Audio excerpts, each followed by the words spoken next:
Hi, I'm Heather Irvine and welcome to Go Your Own Way, a series of web videos brought to you by Ordnance Survey Ireland to help you make the most of your time in the great outdoors. We're here today in County Wicklow, known as the Garden of Ireland, where we're going to show two novices just how easy it is to use a map and compass.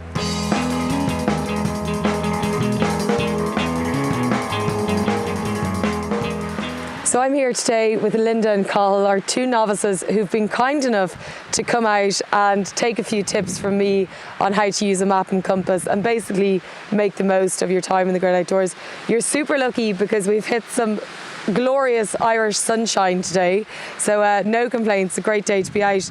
So one of the most important things you need to consider before you go out is your footwear. It's actually probably the most essential item of kit that you have. So what you need is, if you're going through rough terrain, a pair of flip-flops or ballet pumps or anything like high heels, disaster. You're going to cause yourself a serious injury.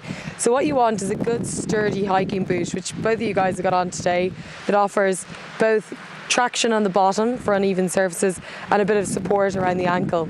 I'm wearing something slightly different that I wear quite often in nicer weather. So it's called a trail running shoe, but it's really good for uneven terrain because it's got brilliant grip on the bottom. I'd looked at the route in advance. I knew today we'd be sticking to quite nice fire roads. I knew it would be dry, for instance, but in wet, muckier conditions, if we were climbing Molan over to our right, for instance, today, I would definitely have a boot to protect my feet in more marshy conditions. But it is really important that you do take those kind of safety considerations before you head out. So basically, have you guys used a map and compass before? Is this your first time, or? Haven't done it in years, not since geography class. Okay, so we've got to refresh your memory a bit and we've got to kind of completely teach you from scratch. Yeah. But the good news is that it's actually, I think people find a map and compass can sometimes be a little bit scary, but it's actually really easy to use. And I'm going to show you because it's going to take 2 seconds. So we started off, we had our coffee this morning just here in Enniskerry. Okay. And then we drove on the road for a little bit just down to this car park here. So you can see everything is detailed on here. So we were able to track down to this car park where it says P. So we knew that was where we were going to start our walk today.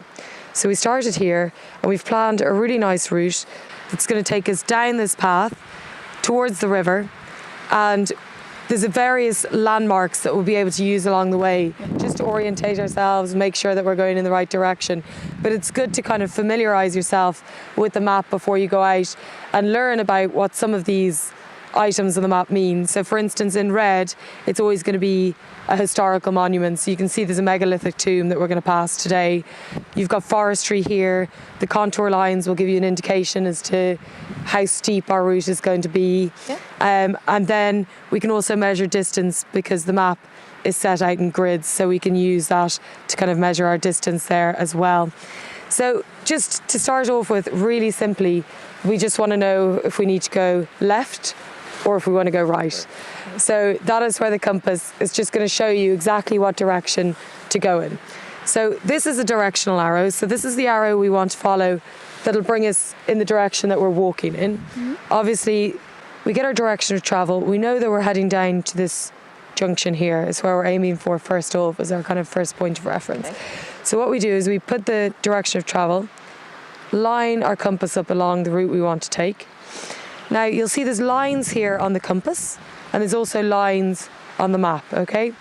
So to match our compass up with Map North, we simply just spin this around. So our compass lines are lined up with the grid lines on the map. Okay? So it's really simple. There we go. Now, the next step, we can remove the map altogether. I'll get you to hold that, my trusty partner there. And what we want to do, this is really easy because it is actually just lining up for us here. So you want, a compass will vary a little bit. On this one, you see we've got 2 lines. I always find it's good to hold the compass close to your body. It just keeps it steady. And what we want to do is we want to match these 2 together. Okay, so this can be a big red arrow sometimes on the compass. Here it's 2 green lines, okay? So it's basically mapping Map North to True North. So if you spin around very gently until the red is in line with, on this occasion, your 2 green lines. Okay. we know that this is our direction of travel arrow. Okay. So we know that we want to head in this direction as per our direction of travel arrow. So the best thing to do now is we've taken note of a few biggish landmarks. We know that we should be passing a megalithic tomb. More so, we know that we should be seeing this mountain range, Molan, just on our right-hand side when we come out of the forestry.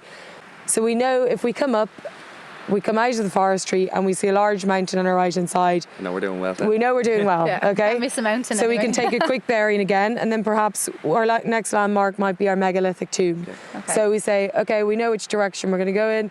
We're going to follow this. We get to the megalithic tomb.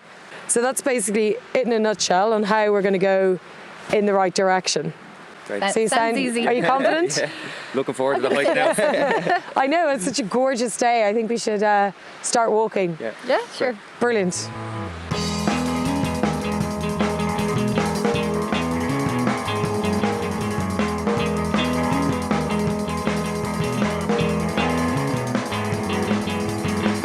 Okay guys, so we're just going to pause here for a second and see if we are going in the right direction. Because earlier on we obviously identified some pretty big landmarks on this map that we said we were to look out for. So first up, we knew we were going to see Molan on our right hand side, which we checked off when we came out of the forest. Now you can see on the map that actually we should be able to see the Sugarloaf and Molan. Sugarloaf's behind us, so that can be checked off. We know we're vaguely in the right area now, okay? So we know we're not like off 20 miles in the wrong direction.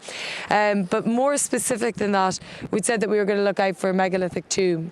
So we know that megalithic tomb is exactly on our route.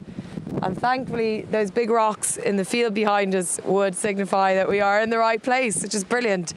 So that's where, just to reiterate how important it is to really look at the map, identify those landmarks, because it just gives you confidence as well in where you're going. You know that you're in the right direction, and it's just mini goals you can check off along your way. So also on this map, we've got a grid, which is definitely worth noting, because for starters, if you do get caught out and somebody needs to find you, giving a grid reference gives somebody a very specific area of like a very specific target of where you exactly are, so you can be easily found. One thing to notice when you're reading your grid reference, always take the eastings, the numbers along the top, and then followed by the northings, these numbers down along the side. Okay. Then the other good thing about the grid is that each one of these squares is a kilometre squared. So that's brilliant for when, again, a safety element, you need to think about how long you're going to be out for. When you're packing things into your backpack, when you're choosing what gear to wear, choosing what food to bring, you need to know, is it 2 hours or 8 hours? So basically, we can use these to plot our route an estimated distance. It's also good when you're travelling along, if you've identified a landmark and you think it's approximately a kilometre away, well then you'll know roughly how long it's going to take you. As a rough guide, you'll usually walk about 5 kilometres an hour. So that's a good way to gauge it. I mean, if you're climbing up the side of a mountain, I'd say allow maybe a little bit longer. But overall, especially on the kind of terrain we're on today, we're probably taking in about 5 kilometres an hour. So I think we're going to head straight down to the waterfall now. We know we're in the right direction. We can take our bearings again now in a minute, but you're doing pretty well with the map and compass. Great. Yeah.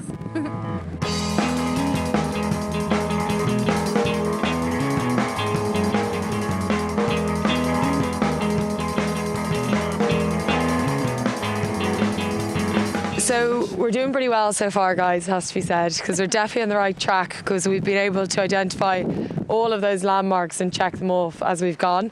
Now we've got the bridge behind us. We've got to a bit of an option in the road here. We can either take a left or a straight. So it is worth just taking check here and looking back at the map just to see whether we're actually heading left or right. If you're anything like me, my own sense of direction would have me up the side of that mountain. So I definitely need to use the map. So basically, we know because the bridge is here, we can see that on the map.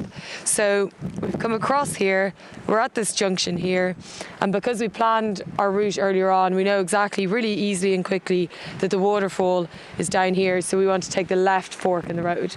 Okay? Great. Yeah. Are we ready? We're only about Let's go. 2k away, so about 20 minutes, okay? Good stuff, we're nearly there.